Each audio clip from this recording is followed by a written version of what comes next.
Hello everyone and welcome. आज social media पर यह पोस्टर बहुत ही ज़्यादा वायरल हो रहा है जिसमें तमिलनाडु के x deputy chief minister Udhayanidhi Stalin ने क्या कहा सनातन धर्म के बारे में और नीचे जो लोग हैं उन्होंने क्या कहा था सनातन धर्म के बारे में। इसलिए ये पोस्टर बहुत ही ज़्यादा वायरल है। तो कल तमिलनाडु लेजिस्लेटिव असेंबली में उदयनिधि स्टालिन ने यह कहा कि सनातन मस्ट बी इरेडिकेटेड, यानी कि सनातन धर्म यानी कि हिंदुओं को கழகத்துடைய खत्म कर दिया தலைமையில் जाना चाहिए தேர்தலை किसी भी சந்தித்து हद किसी भी हालात में। तो नीचे वाले क्या कह रहे हैं, वी ट्राई टू, इन्होंने भी कहा कि हमने भी कभी ट्राई किया था ऐसा। तो आइए जानते हैं कि उदयनिधि स्टालिन और एम के स्टालिन यानी कि द्रविडियन पार्टीज जो हैं, द्रविडियन पॉलिटिकल पार्टीज ऐसा बार बार स्टेटमेंट क्यों देती हैं और इससे उनको किस तरह का बेनिफिट मिलता है, इससे उनको क्या लाभ मिलता है, इस वीडियो में आप डिटेल में जानने वाले हैं। तो कल तमिलनाडु लेजिस्लेटिव असेंबली में उदयनिधि स्टालिन जो कि एम के स्टालिन के सुपुत्र हैं, जो पिछली बार डेप्यूटी चीफ मिनिस्टर थे, पिछली बार भी इन्होंने सेम तरह की हरकतें की थी, सनातन धर्म को गाली दिया था, हिंदुओं को ख़त्म करने की बात कही थी, सनातन धर्म हिंदू धर्म को डेंगू मलेरिया बीमारी की तरह इन्होंने कहा था। फिर उसके बाद सुप्रीम कोर्ट में जाके इन्होंने तुरंत माफ़ी भी मांगी थी। इसे कहते हैं थूक कर चाटना। फिर से उन्होंने सेम किया है और संभवतः ये कुछ दिन बाद फिर से माफ़ी मांग लेंगे और बात मामला शांत हो जाएगा। तो आखिर ऐसा ये लोग करते कैसे हैं और कर कैसे लेते हैं, जबकि तमिलनाडु में 87% हिंदू पॉपुलेशन है। ठीक है, तो अब की बार इनके पिता जो कि एम के स्टालिन है, जो पिछली बार सीएम थे, वो अपनी सीट हार चुके हैं, जबकि ये अपनी सीट बरकरार रखे हैं। तो इसलिए कल इन्होंने तमिलनाडु लेजिस्लेटिव असेंबली में इन्होंने जब शपथ लिया तो उसी के साथ ये भाषण इन्होंने दिया कि हिंदू धर्म यानी कि सनातन धर्म मस्ट बी इरेडिकेटेड। ओके, तो यहाँ पे जो लिखा है आप उसे देख सकते हैं।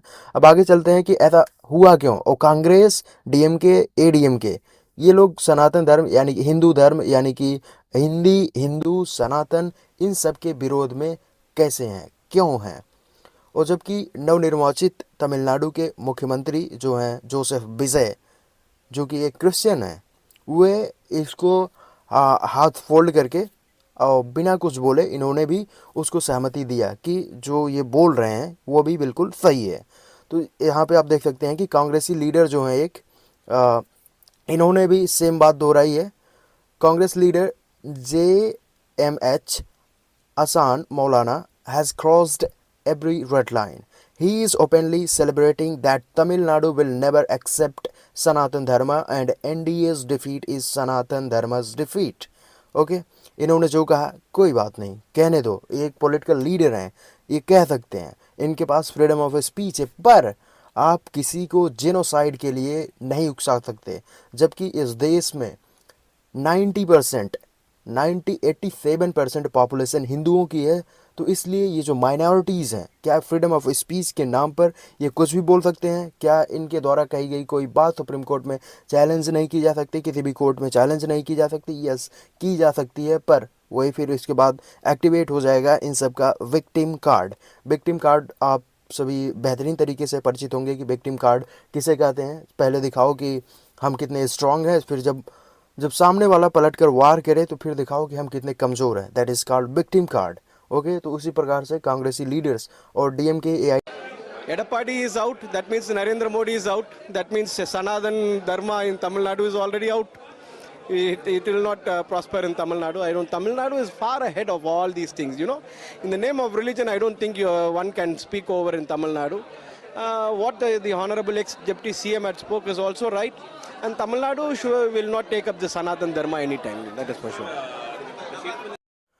तो आइए अब जानते हैं कि इससे इनको पॉसिबल बेनिफिट्स क्या हो सकते हैं। डीएमके एडीएमके जितने भी लेफ्टिस्ट पार्टियां हैं तमिलनाडु में, उनको इससे क्या बेनिफिट हो सकता है।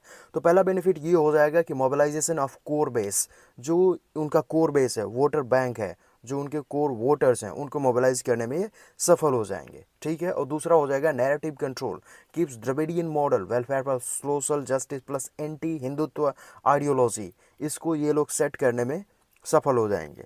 और तीसरा हो जाएगा माइनॉरिटी कंसोलिडेशन। माइनॉरिटी कंसोलिडेशन का मतलब क्या हो गया, जब 87% पॉपुलेशन वहाँ की हिंदू है तो वहाँ पे माइनॉरिटी है मुस्लिम और क्रिश्चियन, तो उनको ये दिखाने के लिए कि हम हमेशा हिंदुओं के खिलाफ हैं, हम द्रविडियन आइडियोलॉजी को फॉलो करते हैं, द्रविडियन मॉडल को फॉलो करते हैं, हम तुम्हारे साथ हैं। तो इस प्रकार से माइनॉरिटी कंसोलिडेशन के लिए इस प्रकार के कुकृत्य हमेशा ये लोग करते आए हैं। और नेशनल विजिबिलिटी का मतलब अभी से ये कल से ही सोशल मीडिया पे ये लोग छाए हुए हैं, देश की मीडिया पे छाए हुए हैं। इस प्रकार के स्टेटमेंट देना है पॉलिटिकल स्टंट के जैसा है, जिस तरह से इन्होंने पिछली बार किया था। पिछली बार इन्होंने फटाक से अपना स्टेटमेंट दिया, हिंदुओं को गाली दी, देश की 80% पॉपुलेशन को गाली दी, उसके बाद फटाक से सुप्रीम कोर्ट पहुंचे और इन्होंने माफ़ी मांग ली कि हमारा ऐसा मतलब नहीं था, ये हम नहीं कहना चाहते थे। लेकिन ये कहना क्या चाहते थे ये सबको पता है कि इन्होंने कहा क्या था। और अब इसके बारे में जानते हैं कि कैविट्स एंड रिस्क क्या है इसके बाद। This can backfire by alienating moderate Hindus.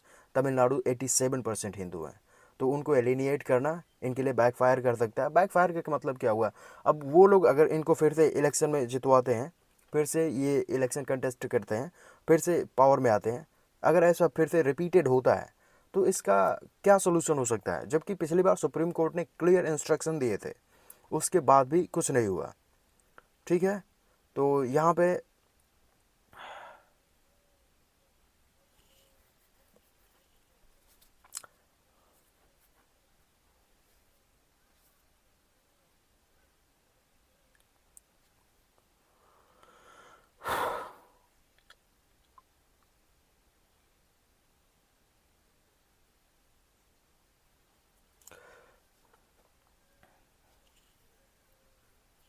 I hope video was good and given information is appreciable.